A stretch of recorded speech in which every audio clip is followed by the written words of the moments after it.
Hello, and thank you for having me. I greatly appreciate it. I'm pretty excited to talk to you about leadership in liminal spaces. And when we think of liminality, I'm going to talk a little bit about that concept. It's a concept that comes from anthropology. But before we do that, I want you to envision that you are a member of an African tribal society. You're a teenager. You've been doing child's work. You've been helping gather products. You've been helping your mother prepare food. You've been doing the work of the children, and you're about ready to become an adult. But in order to do that, you have to go through a rite of passage.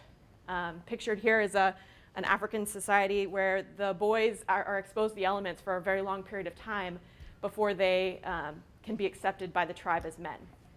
So to do that, it often involves some sort of intense endurance process. It might be going out into the woods. It might be killing your first animal. It might be surviving the elements. It might be some form of scarification or tattooing. It may be, in some tribes, it involves some sort of mutilation. But it involves enduring some sort of very difficult experience. And when you come out of the other side, you've endured this tough process, and then you're recognized as a man or a woman as opposed to a child. Sometimes it's tough for us to envision what that's like because we live in an industrialized society, and we don't have the same rites of passages that we see in some of the tribal societies around our globe. But we do have rites of passage. Those of us who had a confirmation or a bar or a bat mitzvah, when we graduated from high school and we tossed our caps, when we graduate from college, when we get married, those are all rites of passage in American society. I think one of the things that's really important to learn from rites of passage is that there are certain stages that you go through. And there are two anthropologists, one Arnold van Gennep and also Victor Turner, who adapted van Gennep's work. They look at the process is 3 stages. The first is the separation stage. It's when you go, in this case, you go off and into the wilderness and you can't return until you're ready. The next stage is called the liminal phase, and the liminal phase is the process that I really want to focus on for the course of my talk. And then the last stage is the reintegration phase. So we can kind of think of it, for those of us who've gone to college, which is most of us here in the room, it's akin to your first few days of going to college. So you come, it's your first day, you've moved in, you're not a high school student anymore, but you're not quite fully a college student because you haven't actually gone to some classes first, right? And so you go through this process where you're not really sure what role you play. And that is very much what a rite of passage is. It's learning, you know the scripts from your before stage, and you know the scripts that you're supposed to play out in your end stage, but when you're in the middle, in that liminal stage, what are you? Who are you? What do you role model? What do you replicate? That stage, I think, is an important stage when we think about leadership.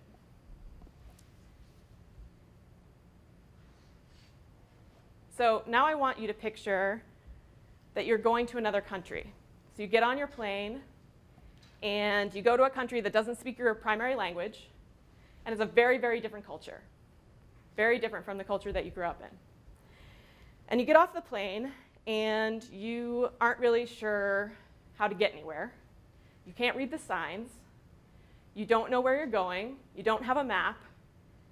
And you don't understand the customs and traditions. So you're navigating through this pretty uncomfortable place. And that is very much what the liminal phase is about. It's a place where we don't have scripts to follow. We don't know the next right thing to do. We aren't sure what is going to come next, and we don't know how to anticipate what we don't know. It's a pretty uncomfortable place. And I really want to challenge us to think about the many times that we exist in this liminal space, because it's not just when we go to a foreign country. It's not just in a major ceremonial rite of passage, but I think we experience liminal spaces in our everyday lives. It's a place where there literally are no boundaries. The social rules don't exist because we don't understand what they are. Their social hierarchies are often reversed. Think about your first few days of college. It wasn't clear who was cool. You just wanted to be friends with everybody, right? Often, social status becomes less important. Traditions feel uncertain. We're not really sure how to behave. A really good example, I used to travel around to other colleges. In some schools, it's really cool to take a tray in the cafeteria. And in other schools, if you took a tray, that was the curse of death. And so that's an example where you're looking around trying to figure out, well, what should I do? How should I behave? What should I say, or how should I act? Liminal spaces are very fluid. They're very malleable. And that's pretty exciting because it creates some space where we can be innovative, where we can challenge the process, where we can ask questions, where we're open to learning, instead of just following what we've always watched everyone else do. I think of this situation as akin to maybe starting a new job, or your first few days of college, tackling some sort of unforeseen problem.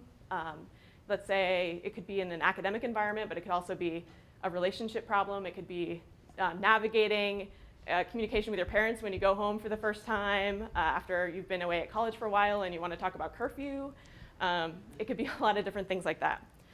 For me, I work with student organizations, and in my work with those organizations, I think it's dealing with the unpredictability of people that forces us to be in liminal spaces. It's a place where we can play out the script in our head, but people don't always respond the way that we want them to. And because of that, we are forced to improvise. We're forced to pay attention to the world around us.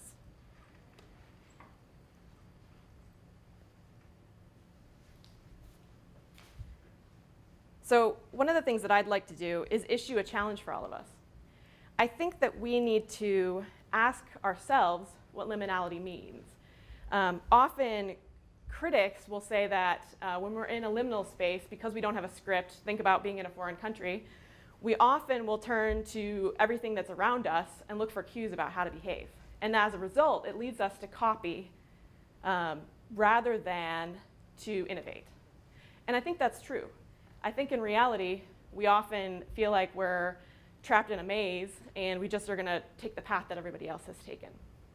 But I think that if we are really critical thinkers, that space, rather than copying the dominant culture, creates an opportunity for us to really do some unique and special things, for us to analyze what's really happening, for us to bring a fresh set of eyes, for us to challenge the status quo.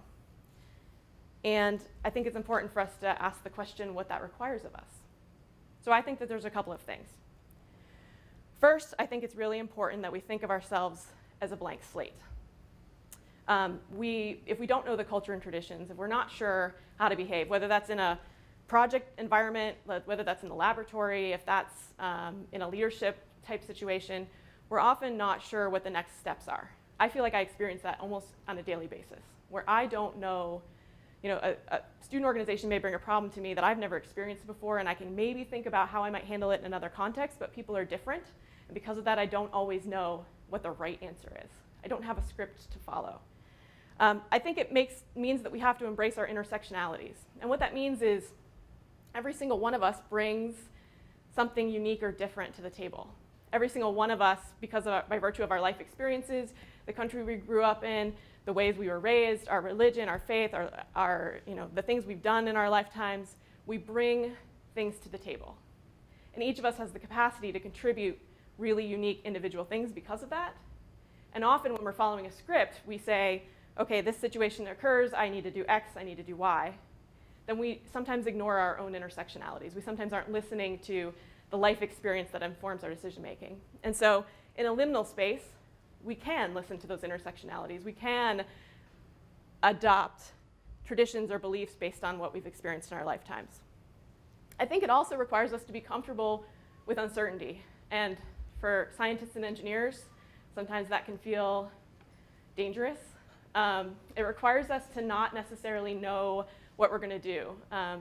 There's a gentleman who is a leadership researcher who talks about being comfortable in that space. And he describes it as kind of akin to being at the top of the mountain and getting ready to head down on your skis, and you think to yourself, I'm not really sure I'm ready for this. This looks pretty scary, black diamond, I don't know if I can do this.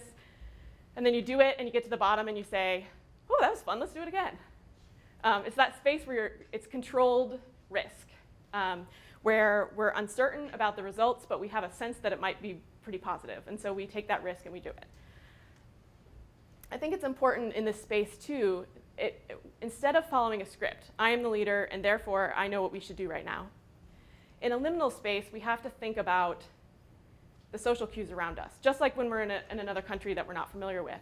We pay attention, we listen, we ask people what their opinions are, we talk to them. Often, when I speak with others about their organization, I'm going to ask questions like, well, what do you think you should do? If you were in this situation, how would you handle it? I think it's taking time to really listen to what other people think because they bring their own intersectionalities to the table too. And through that collaborative decision-making process where the social hierarchy has dissolved, I think you're really able to come up with the best results. I think it's also really important to take time to ask why. And the joy of not being stuck in the way things are, to be in a liminal space, is that we can look at it with a fresh set of eyes. You know, think about a cultural tradition that's not your own. Maybe you have a friend from another culture, or you have someone who's experiencing something that you don't do. Have you ever thought to yourself, why do you do that? And do we ask?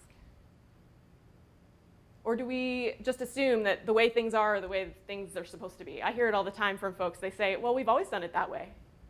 I think in my work with fraternities and sororities, I tease them all the time because they plan their first annual philanthropy event and they haven't even had it yet. We need to take space and time to think about the why behind what we do. And when we're in a liminal space where we have this blank slate, where we have the uncertain, where we don't have a script to follow, we're better equipped to ask those questions because we don't get trapped into the way things have to be. And I think that creates an incredible opportunity for innovation. Additionally, I think it creates an opportunity for us to look for defining opportunities to expand and lead. When we have a liminal space, we're able to really look for the places that are broken, the things that don't work, because we've got that fresh set of eyes. We can say, well, why do we do it this way? Does it make sense to do it this way? And as scientists and engineers, we value and appreciate the opportunity for innovation. So I guess I really issue a challenge to you. I think being in this space is really, really hard. Getting to this space is sometimes really hard. Recognizing when we're in it is really hard because we're often looking for the reintegration phase. We're often looking for the how do we get to be doing what everybody else is doing. And I think it's often really easy to just follow everyone else's lead, to follow that script. But the reality is that it's in these spaces that we learn and we do really excellent work. It's in these spaces where we stretch ourselves, where we push ourselves beyond capacity. I think it's in these spaces where we really have the opportunity to be our best selves and our best leader. So I issue you a challenge. I want to challenge you to live liminally. And part of that is having some awareness. Part of that is looking for those opportunities where you're at the top of that ski run and you're thinking to yourself, I'm not really sure if I'm ready for this, and you do it anyway. You put yourself in places that are uncomfortable. And then you look around and you pay attention and you see what's happening. Because I think if we learn to be comfortable in uncertainty, that's where we really have a space to demonstrate our best capacity for leadership. Thank you.